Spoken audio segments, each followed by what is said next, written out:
여러분들에게 먼저 한 가지 광고 말씀을, 이 새벽 기도를 하게 되면 사실은 이제 수요일쯤 되면 많이 또 체력이 떨어지고 피로가 누적되고 해서 이 특세를 하다 보면 꼭 슬럼프가 있더라고요. 3일 특세를 해더라도 이틀째가 슬럼프예요. 그런데 그 6일 정도 하게 되면 이제 목요일, 금요일 그때가 가장 힘든 시간입니다. 그래서 오늘 수요일 예배가 있는데, 오늘 수요일 예배는 특세에 조금 더 집중하기 위해서 저녁 8시에 영상 예배로만 하도록 하겠습니다. 무슨 얘기인지 아시겠죠? 7시 반이 아니라 7시 반이면 또 좀 애매해요. 기왕이면 성도님들이 집에 안전하게 돌아오실 수 있는 요 8시에 영상으로 참여하시면 여러분들은 조금 더 체력을 세이브 했다가 새벽 예배 오실 수 있을 것 같아서, 이번 주 오늘은 수요 예배를 8시에, 저녁 8시에 여러분들의 활기찬 댓글과 참여와 서로 격려해서 여러분 집이 성전이 되는 영상 예배로 진행을 할 테니까 꼭 기억하셨다가 잘 참여해 주셨으면 좋겠습니다. 우리 박선희 집사님도 오늘은 딸까지 데리고 온 거예요? 네? 어휴 세상에. 우리 박선희 집사님 여기서 또 굉장히 멀어요. 오산 IC 그쪽에서 오시거든요. 우리 요번에 특세할 때 자녀들과 함께 오는 부모님들이 7가정이 있습니다. 7가정이 있어서 너무 귀하잖아요. 그래서 어제 제가 통닭 한 마리 다 쐈습니다. 통닭 한 마리 다 보내줬어요. 그래서 내가 얘기했습니다. 이거는 그냥 통닭이 아니라 거룩한 뇌물이다. 그러니까 뇌물 받아 먹으면 뇌물값을 해야죠. 무슨 뜻이냐면 이 통닭 닭다리 하나 먹고 끝까지 완주하라. 그랬더니 다 완주를 하겠다고. 근데 오늘은 또 우리 집사님은 딸내미까지 또 데리고 오셨네. 아유, 멀리서 오셨네. 예? 안 들렸어요. 통닭 먹고 일어났어요. 세상에. 어쨌거나 여러분 환영의 박수. 아유, 감사합니다. 특세 참 아름다운 일들이 많이 생겨서 참 감사해요. 금식헌금. 또 한 가지 미리 알려드리는 것은, 오늘 이 수요일, 목요일, 금요일, 토요일 요 4일간을 우리 오산수천교회 고난주간 금식일로 선포합니다. 그래서 저도 오늘부터 특세를 하고 있지만 목표는 3일입니다. 3일 동안 통금식을 하면서 하나님 앞에 엎드려 기도하는 시간을 가져보려고 하는데, 마음의 문제인 것 같아요. 그러니까 여러분들도 어떻게 해서든지 이 고난에 또 동참하는 마음으로 이번 기회에 수, 목, 금, 토 요 일 안에 어떤 분들은 통금식을 하셔도 되고요. 저한테 물어보는 사람이 있어요. 목사님, 한 끼 금식의 정의가 뭐냐고. 한 끼 금식이라고 하는 것은 그래도 아침 먹고 점심 먹는 건 금식이 아니잖아요. 그렇죠? 그러니까 저녁 6시 전에 식사를 했다고 하면 낮 12시까지, 그 아침에 일찍 식사를 하셨다고 하면 오후 6시까지, 그래도 하루를 지나면서 배고픔의 고통은 좀 느껴야 되지 않겠어요? 그게 한 끼 금식의 정의입니다. 통금식은, 혹시 이제 통금식을 24시간 하루 이틀 3일 계속 하시는 분들은 이 물만 먹으면요 위장이 깎여요. 그러니까 금식하시는 분들은 상식적으로 이게 물만 먹으면 위장이 상하니까 꼭 국화차를 드시든지 아니면 자스민차, 그리고 또 한 가지 캐모마일 차, 뭐 이런 차를 좀 마시면 체력도 보충이 되고 위장 손상을 좀 막을 수가 있습니다. 그렇게 하시면서 뭘 해야 되냐면, 그냥 밥만 굶는다고 해서 금식이 아니라 일단 마태복음 15장부터 28장 사이의 말씀을 깊이 묵상을 하세요. 거기에 보면 예수님 고난이 점점 가까워오면서 하시는 일들이 굉장히 많이 나와 있거든요. 이제 그걸 좀 보시면서 말씀 묵상을 좀 깊이 하시고, 두 번째는 여러분들이 금식 기도하면서 하나님 앞에 꼭 승부해야 될 기도의 제목들이 있을 겁니다. 그걸 가지고 야복강에서 외쳤던 그 야곱과 같이 기도의 삿발을 탁 좀 잡고 집중적으로 30분을 기도하든지 1시간을 기도하든지 성전에 와서 기도하든지 아니면 여러분 직장에서 집에서 하든지 꼭 무릎 꿇고 기도하는 시간이 있으셔야 됩니다. 할렐루야. 그래야 그 금식 기도하는 의미가 있지 않겠어요? 그리고 이 금식하면서 자기에게 감동을 받았던 것들을, 또 하나님께서 말씀해 주셨던 것들을 주변에 있는 사람들에게 꼭 간증을 하셔야 됩니다. 영적 대화를 하시라고요.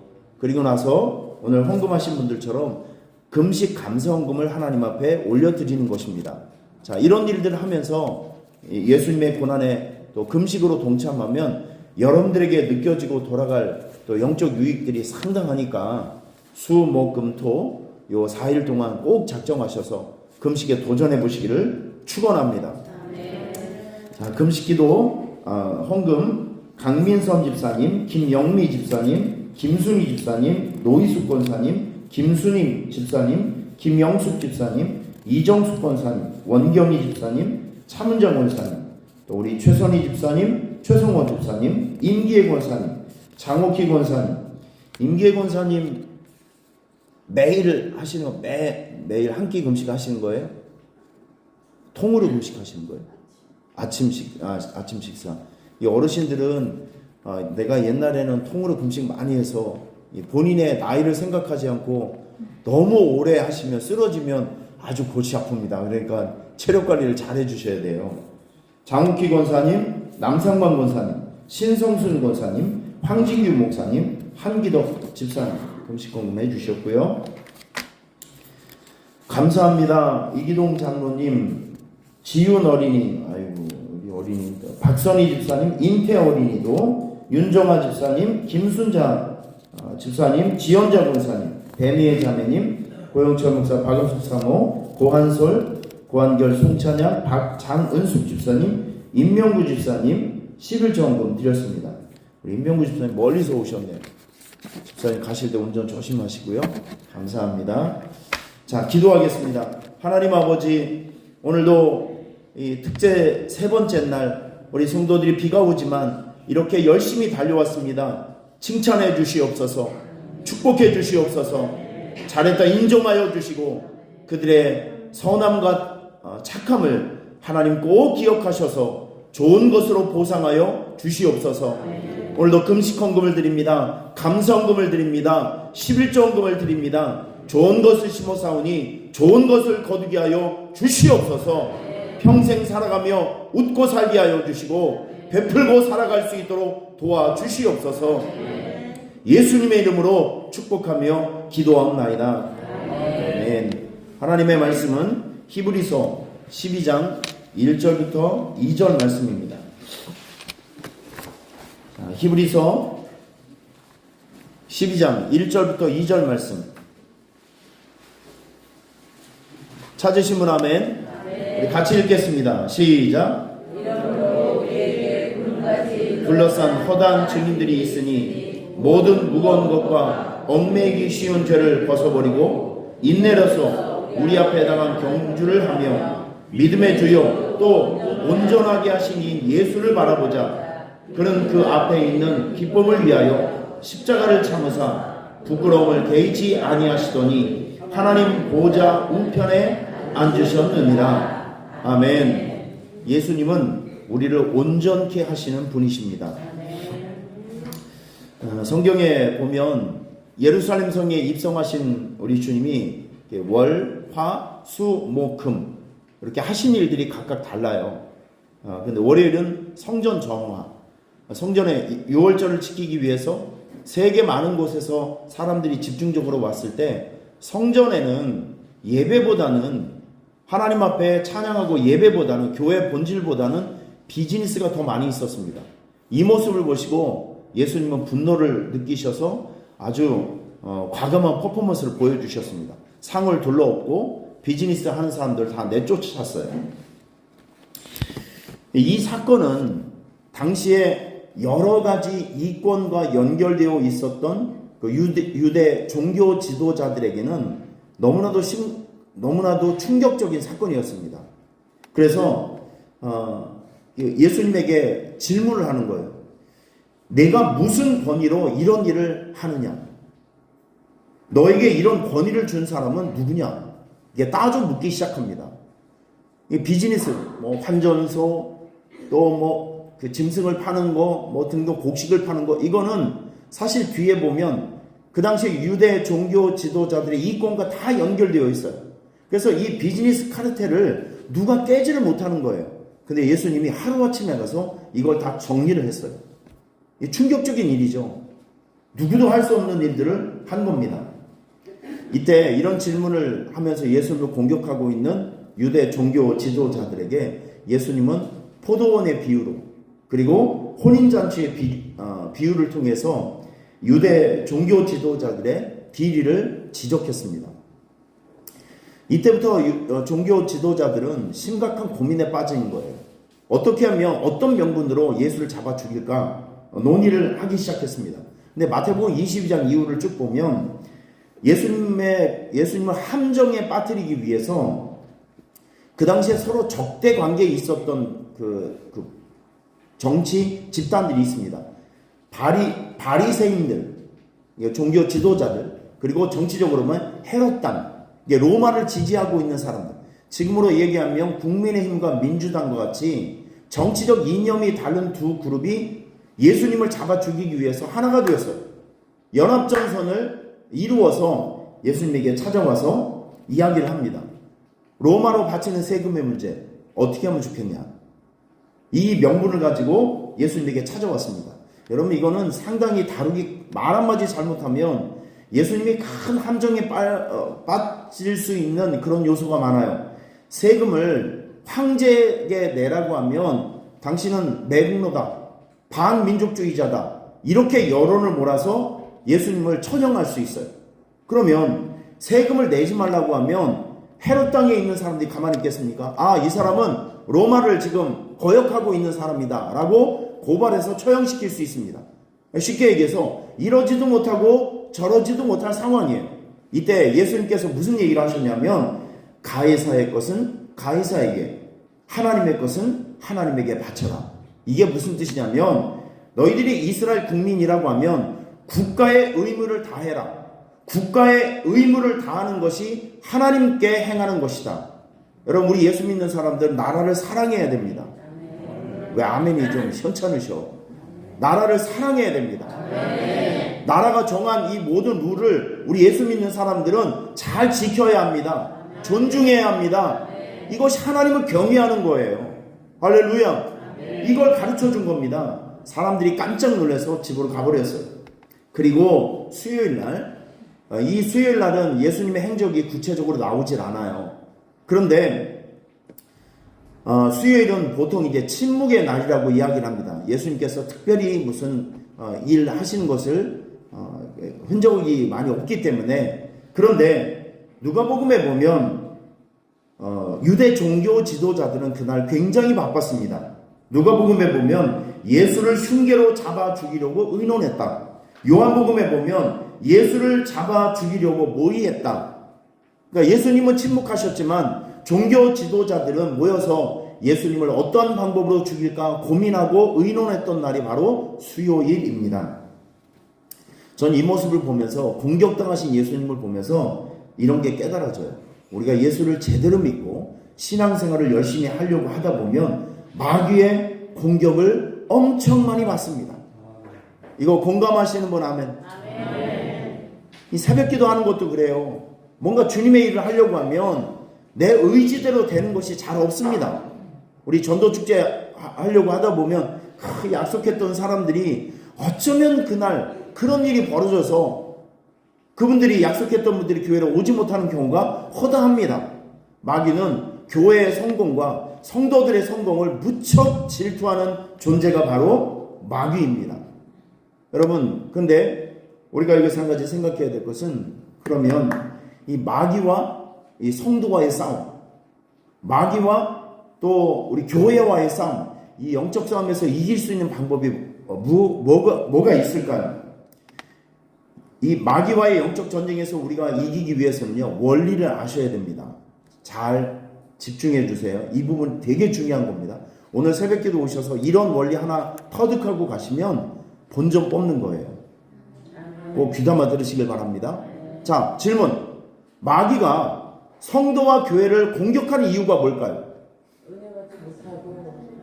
궁극적으로 보면 믿음을 뺏기 위해서, 그 믿음을 뺏기 위해서 우리를 망하게 하는 것이고, 우리를 병들게 하는 것이고, 우리를 불행하게 만드는 것입니다. 궁극적으로는 믿음이 손상되면 하나님과의 관계가 뒤틀어지겠죠? 마귀의 자녀가 되는 거예요. 자, 그런데 마귀의 한계가 있습니다. 마귀는 사람은 공격할 수 있지만 하나님은 공격하지 못해요. 자, 이게 이 부분이 굉장히 중요한 요점입니다. 그래서 우리가 마귀와 영적 싸움에서 이기는 방법은 이런 원리가 있습니다. When we pray, God works. 이런 말이 있어요. 우리가 기도하고 하나님은 일한다. 이게 원리입니다. 이게 마귀를 이길 수 있는 하나님의 앞에 우리는 기도하고, 하나님은 우리의 간청을 들으시고 하나님의 역사대로, 하나님의 지혜대로 마귀와 싸워주신다. When we pray, God works. 여러분, 이건 굉장히 중요한 원리입니다. 그래서 아말렉과의 전투를 기억하세요. 모세가 산꼭대기에 올라가서 모세가 손을 들고 기도하면 이스라엘이 이기고, 피곤해서 손이 내리면 아말렉이 이겼다. 우리가 기도하면 우리가 이기고, 우리가 기도하지 않으면 우리가 진다는 거예요. 할렐루야. 여러분의 믿음이 손상되고 실망시킨 일들이 많이 있을 때 잠잠하지 말고 금식 기도하시길 바랍니다. 과부처럼 간청 기도하시길 바랍니다. 히스기야처럼 성전 기도하시길 바랍니다. 그러면 하나님이 여러분들 위해서 일해 주신다는 거예요. 할렐루야. 꼭 마음에 기억하시길 축원합니다. 여러분, 우리가 오늘 본문에 보면 세상을 살아갈 때 반드시 해야 될 일 한 가지를 소개하고 있어요. 오늘 메시지는 아주 간단합니다. 믿음의 주요, 우리를 온전케 하시는 예수를 바라보자. 아주 명쾌합니다. 근데 이 예수를 바라보자를 원어로 들여다보니까 예수님을 계속 집중하고 주목하라, 이런 뜻이 나와요. 좀 더 구체적이 되죠? 가끔 가다만 쳐다보는 것이 아니라 항상 예수님을 주목하고 집중하라, 그 뜻이에요. 우리가 예수님을 바라봐야 될 이유는 명확합니다. 왜냐하면 세상을 바라보면 낙심과 실망이 돼요. 하지만 예수님을 바라보게 되면 소망이 생기고 희망이 생기고 기쁨이 생기기 때문에 그렇습니다. 동의하실 분 아멘. 이런 원리가 있는 거예요. 일본에 가보면 그 경영의 신이라고 일컬어지는 그 마스시다 고노스케, 참 이분은 많은 분들에게 존경을 받는 분인데 지금 현재 그 파나소닉 기업을 만든 장본인입니다. 근데 그 일본의 기독교 그 종교 분포가 2%를 넘지 않거든요. 굉장히 희박합니다. 근데 이분이 참 그 신실한 기독교인이었어요. 이분의 간증을 보면 자서전에서 이런 얘기를 이제 쓰고 있어요. 내가 이렇게 큰 기업가로 성공할 수 있는 비결이 있는데 거기는 세 가지의 은혜가 있었다. 그 첫째는 나는 몹시 가난해서 어릴 적부터 구두 닦기, 신문 파리 같이 고생을 많이 하면서 살았는데 이 가난 때문에 내가 많은 경험을 쌓을 수 있었다는 것이 하나님의 은혜이다. 두 번째는 태어났을 때부터 몸이 몹시 약해서 항상 운동에 힘쓴 것이 은혜이다. 세 번째는 초등학교도 못 다녔기 때문에 세상의 모든 사람들을 다 스승으로 여기고 열심히 배우는 일에 게으르지 않았다. 이것이 은혜다. 여러분 생각해 보실래요? 이 3대 악재가 다 있지 않겠어요? 가난, 약한 몸, 배우지 못한 거. 근데 이분은 이런 3대 악재를 부정적으로 생각하는 것이 아니라 항상 긍정적인 것으로 생각해서 오히려 그것을 터닝 포인트로 바꿔놨다는 것이죠. 역시 성공한 사람들, 승리한 사람들을 보면 생각이 다르고 마인드가 달라요. 여러분들에게 그 긍정적인 마인드가 있기를 축원합니다. 항상 좋게 보고 항상 믿음으로 해석하고 하나님의 뜻으로 받아들일 수 있는 여러분들의 그런 그 사고의 구조가 있기를 축원합니다. 이분은 가난을 많은 경험을 할 수 있는 기회의 시간으로 생각했어요. 그리고 약한 몸을 건강을 유지하는 운동의 습관을 훈련할 수 있는 이유로 받아들였어요. 그리고 배우지 못하는 것을 더 열심히 일할 수 있는 계기로 삼았습니다. 그래서 이분이 그 직원들에게 수시로 얘기했던 그 스토리가 하나 있습니다. 감옥과 수도원의 차이가 있다면 불평을 하느냐 감사를 하느냐는 것뿐이다. 감옥에라도 감사를 할 수 있으면 수도원이 될 수 있다. 항상 이렇게 가르쳐 주면서 매사에 긍정적인 사고를 가질 것을 강조를 했다고 합니다. 여러분 마음에 담아두시길 바랍니다. 생각하기 나름이에요. 생각하기 나름. 이번에 자서전을 보면 이 큰 기업을 이루기 위해서 위기가 왜 없었겠어요? 고난이 왜 없었겠습니까? 우리 여기 사업을 경영하신 분들은 다 이해를 하실 거예요. 저도 이 하나님 나라의 경영을 합니다. 저는 맨 꼭대기에 있어서 전체를 바라보고 목회를 하는 거예요. 경영자는요, 최고 결정권자는 외로워요. 누군가에게 이거를 결정할 때 누군가에게 물어볼 수도 없어요. 왜냐하면 물어본다는 것은 책임을 분가한다는 뜻이거든요. 근데 여기 이 담임 목사의 위치가 책임을 누군가에게 분가할 수 있는 자리는 아니에요. 최고 경영자는 항상 자기가 결정해야 되고 모든 되어지는 결과는 자기의 책임이에요. 자기의 능력으로 받아들일 수밖에 없습니다. 그래서 최고 결정권자는 외로운 거예요. 자, 이분에게도 많은 어려움이 있었고 많은 또 고민스러운 일들이 있었습니다. 근데 이분이 힘들고 어려운 순간이 있으면 세 가지를 습관적으로 했다고 해요. 이게 여러분들에게 좋은 지침이 되었으면 좋겠습니다. 첫째, 하나님께 기도한다. 둘째, 오병이어의 기적을 일으키신 예수님을 깊이 생각한다. 오병이어.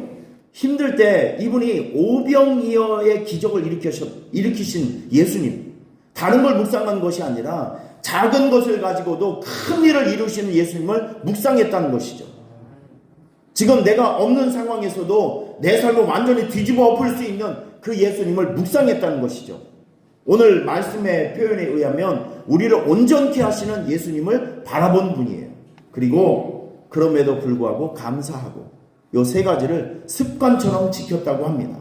참 그런데 신기하게도 이렇게 곤란함과 어려움 속에서도 예수님을 바라보고 깊이 묵상을 하면 신기하게 마음의 근심이 떠나고 용기가 생기고 기쁨이 생겨서 승리할 수 있었다는 거예요. 오늘 성경을 보면 믿음의 주요 우리를 온전케 하시는 예수라는 표현이 있습니다. 믿음의 주라고 하는 것은요, 모든 존재의 창시자, 창조주 이런 뜻입니다. 그리고 온전케 하신다는 것은 완성자. 그러니까 예수님이라고 하는 것은 우리의 알파와 오메가, 처음의 시작과 나중에 되신 분, 그분을 우리가 마음속으로 항상 집중하고 살아가야 된다는 것입니다. 여러분 오늘 하루 여러분들 훈련하셨으면 좋겠습니다. 모든 순간 모든 상황에서 우리를 온전케 하신 우리의 처음과 나중이 되시고 우리의 시작과 좋은 결과를 만들어 주시는 예수님을 바라보고 집중하는 오늘 하루를 만드시고 일평생을 만드시기를 주님의 이름으로 축원합니다. 옆에 있는 분들 보면서 예수를 바라봅시다. 할렐루야.